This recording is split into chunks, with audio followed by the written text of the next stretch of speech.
সিরিয়াতে গুরুত্বপূর্ণ স্থাপনা ধ্বংস করার পর ইসরায়েল ২৬শে ডিসেম্বর ইয়েমেনের রাজধানী সানার বিমানবন্দর এবং অন্যান্য গুরুত্বপূর্ণ সামরিক স্থাপনায় বিমান হামলা চালিয়েছে। এর আগে ২৩শে ডিসেম্বর ইসরায়েলে হুতি বিদ্রোহীদের হামলার প্রেক্ষিতে ইসরায়েলের পররাষ্ট্রমন্ত্রী ঘোষণা দিয়েছিলেন ইয়েমেনের হুতি বিদ্রোহীদের মস্তক ছিন্ন করার। এবার কি ইসরায়েল তাহলে হুতিদের নিশ্চিহ্ন করবে? ইরানের প্রতিরোধের অক্ষশক্তি কি তাহলে শেষ হয়ে যাবে? এসব কিছু নিয়ে বিস্তারিত কথা বলবো এই ভিডিওতে। অনেক কিছু জানার আছে, চলুন শুরু করি।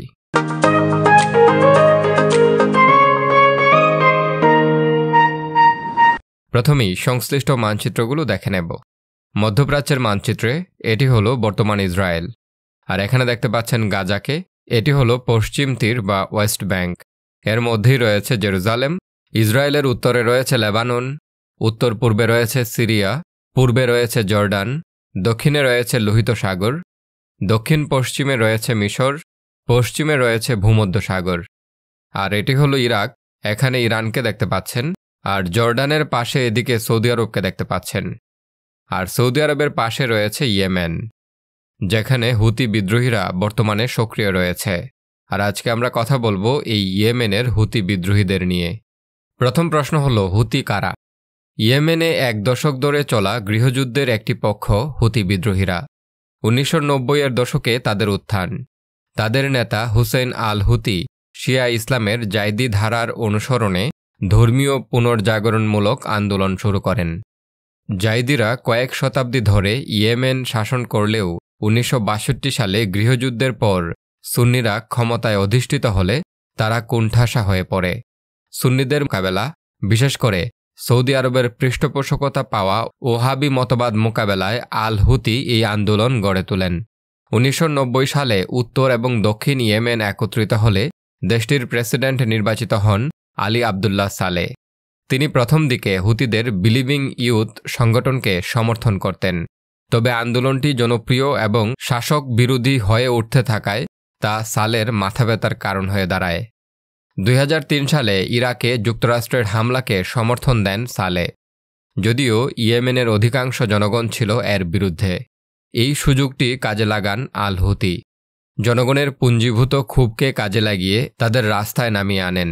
আলী আবদুল্লাহ সালেহ সরকার তার বিরুদ্ধে গ্রেফতারি পরোয়ানা জারি করে। ইয়েমেনি সেনারা ২০০৪ সালের সেপ্টেম্বরে আল হুতিকে হত্যা করে, তবে আন্দোলনটির মৃত্যু হয়নি।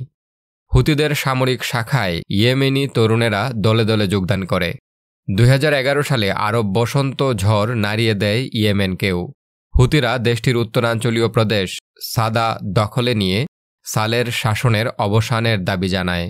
২০১১ সালে president Ali Abdullah Saleh vice president Mansur হাদির কাছে ক্ষমতা হস্তান্তরে রাজি হন, তবে সে সময় তার সরকারের আর তেমন জনপ্রিয়তা ছিল না। ২০১৪ সালে রাজধানী সানার বিভিন্ন অংশ দখল করে নেয় হুতিরা। পরের বছরের শুরুতে তারা প্রেসিডেন্টের বাসভবন দখল করে নেয়।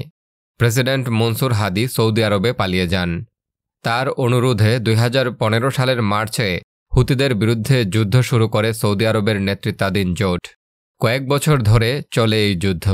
অবশেষে ২০২২ সালে এসে উভয় পক্ষের মধ্যে যুদ্ধবিরতি চুক্তি হয়। ৬ মাস পর সেই চুক্তি ভেঙে গেলেও তারা আগের মতো আর তুমুল যুদ্ধে জড়ায়নি। জাতিসংঘ জানায়, ইয়েমেন যুদ্ধ পৃথিবীর সবচেয়ে গুরুতর মানবিক বিপর্যয় হিসেবে দাঁড়িয়ে রয়েছে। তাদের তথ্য অনুযায়ী এই যুদ্ধে প্রায় ২.৫ লাখ মানুষের মৃত্যু হয়েছে। যুদ্ধবিরতি চুক্তির পর থেকে হুতিরা ইয়েমেনের উত্তরাঞ্চলের অধিকাংশ জায়গা থেকে তাদের দখল ছেড়ে দিয়েছে। তারা সৌদি আরবের সঙ্গে স্থায়ী চুক্তিতে যেতে চাইছে, যাতে করে যুদ্ধের আনুষ্ঠানিক সমাপ্তি ঘটে এবং তারা রাষ্ট্র ক্ষমতায় অধিষ্ঠিত হতে পারে। এখন প্রশ্ন হল, হুতিদের মিত্র কারা? হুতিদের পৃষ্ঠপোষকতা করে ইরান। ২০১৪ সালে ইয়েমেনে গৃহযুদ্ধ তীব্র হওয়ায় এবং সৌদি আরবের সঙ্গে ক্রমবর্ধমান দ্বন্দ্বের জেরে হুতিদের সহায়তার হাত বাড়িয়ে দেয় Iran. Centre for strategic and international স্টাডিজের ২০২১ সালের প্রতিবেদন থেকে জানা যায়, সমুদ্র মাইন, ব্যালিস্টিক এবং ক্রুজ ক্ষেপণাস্ত্র এবং ড্রোন সহ অন্যান্য অস্ত্র ও কারিগরি সুবিধা দিয়ে হুতিদের সহায়তা করে ইরান। এখন প্রশ্ন হল, হুতিরা কতটা শক্তিশালী? হুতিদের তৈরি মিসাইলের পরিসর লক্ষ্যভেদী নিশানা ও মরণঘাতী সামর্থ্য সম্পর্কে ধারণা পেতে কাজ করছে মার্কিন কর্মকর্তারা। মার্কিন গোয়েন্দা সংশ্লিষ্ট এক কর্মকর্তা সিএনএনকে জানিয়েছেন, প্রথম দিকে ইরান থেকে আলাদা আলাদা সরঞ্জাম চূড়াপথে ইয়েমেনে এনে স্থানীয়ভাবে অস্ত্র তৈরি করত হুতিরা। তিনি জানান, হুতিরা বেশ কার্যকর মডিফিকেশন ঘটিয়েছে, যার ফলে তাদের যুদ্ধাস্ত্রের বেশ উন্নতি ঘটেছে। এর ফলে ডিসেম্বরের শুরুর দিকে তারা দক্ষিণ ইসরায়েলের এইলাতে মধ্য পরিসরের ব্যালিস্টিক ক্ষেপণাস্ত্র ছুড়ে, যা পরে ভূপাতিত করার কথা জানায় ইসরায়েল। ইসরায়েলের জন্য হুতিরা এখন পর্যন্ত বড় কোনো হুমকি হিসেবে আবির্ভূত হতে না পারলেও তাদের প্রযুক্তি লোহিত সাগরে বিপর্যয় ঘটাতে সক্ষম। সম্প্রতি তারা লোহিত সাগরে ড্রোন এবং জাহাজ বিধ্বংসী ক্ষেপণাস্ত্রের সাহায্যে বাণিজ্যিক জাহাজগুলোকে টার্গেট করছে। মধ্যপ্রাচ্যে ইরানের প্রতিরোধের অক্ষশক্তির অংশ হুতি বিদ্রোহীরা। ২৬ ডিসেম্বর তাদের নিয়ন্ত্রিত ইয়েমেনের রাজধানী সানার ওই বিমানবন্দর ছাড়াও বিভিন্ন সামরিক স্থাপনা এবং বিদ্যুৎ কেন্দ্রে বিমান হামলা চালায় ইসরায়েল। ইসরায়েলের বিমান হামলায় ৬ জন নিহত হয়েছে বলে হুতি বিদ্রোহীদের নিয়ন্ত্রিত সংবাদ মাধ্যম জানিয়েছে। হামলা চলাকালে বিমানবন্দরে বিশ্ব স্বাস্থ্য সংস্থা অর্থাৎ WHO এর প্রধান ছিলেন। হামলায় বিশ্ব স্বাস্থ্য সংস্থার প্রধান নিরাপদ থাকলেও তাদের উড়োজাহাজের একজন ক্রু আহত হয়েছেন বলে তিনি জানিয়েছেন। অন্যদিকে ইসরায়েলের প্রধানমন্ত্রী নেতানিয়াহু ইয়েমেনে হামলা অব্যাহত রাখার হুঁশিয়ারি দিয়েছেন। হামলার পর ইসরায়েলি প্রধানমন্ত্রী নেতানিয়াহু সতর্ক করে বলেন, কাজ শেষ না হওয়া পর্যন্ত ইসরায়েল হামলা চালিয়ে যাবে। নেতানিয়াহু বলেন, ইরানের শয়তানের অক্ষ থেকে এ সন্ত্রাসী শাখাকে অর্থাৎ হুতি বিদ্রোহীদের কেটে ফেলতে তারা বদ্ধপরিকর। নেতানিয়াহু আরও বলেন, আমাদের সেনাদের হুতি অবকাঠামো ধ্বংস করার নির্দেশ দিয়েছি, কারণ যারা আমাদের ক্ষতি করার চেষ্টা করবে তাদের বিরুদ্ধে আমরা পূর্ণ শক্তি নিয়ে ঝাঁপিয়ে পড়ব। এর আগে গত সপ্তাহে ইসরায়েলে হাইপারসনিক ক্ষেপণাস্ত্র হামলার দাবি করে হুতি বিদ্রোহীরা। গাজায় ইসরায়েলের হত্যাযজ্ঞের প্রতিক্রিয়ায় এ হামলার কথা জানায় তারা। গাজায় ইসরায়েলের যুদ্ধ বন্ধ না করা পর্যন্ত তারা দেশটিকে লক্ষ্য করে এ ধরনের হামলা অব্যাহত রাখার ঘোষণা দিয়েছে। হুতিদের চালানো ওই হামলায় অন্তত ১২ জন ইসরায়েলি আহত হন। তেল আবিবের একটি পার্কে ওই ক্ষেপণাস্ত্র আঘাত হানে। ইসরায়েল সেটিকে ভূপাতিত করতে ব্যর্থ হয়। ওই ঘটনার পর থেকে ইয়েমেনকে লক্ষ্য করে একের পর এক হামলা চালিয়ে যাচ্ছে ইসরায়েল। এখন প্রশ্ন হল, ইরানের প্রতিরোধের অক্ষশক্তি কি শেষ হয়ে যাবে? তার আগে আমাদেরকে জানতে হবে ইরানের অ্যাক্সিস অফ রেসিস্ট্যান্স বা প্রতিরোধের অক্ষশক্তি বলতে কি বোঝায়। ইরান যাকে বলে প্রতিরোধের অক্ষশক্তি, ইসরায়েল সেটিকে বলে শয়তানের অক্ষশক্তি।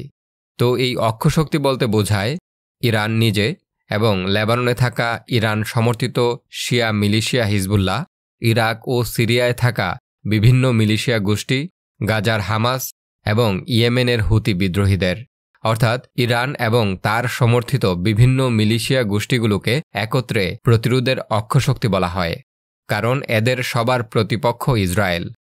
আমরা জানি বিগত কয়েক মাসে হামাস এবং হিজবুল্লাহর অনেক গুরুত্বপূর্ণ নেতাকে হত্যা করেছে ইসরায়েল।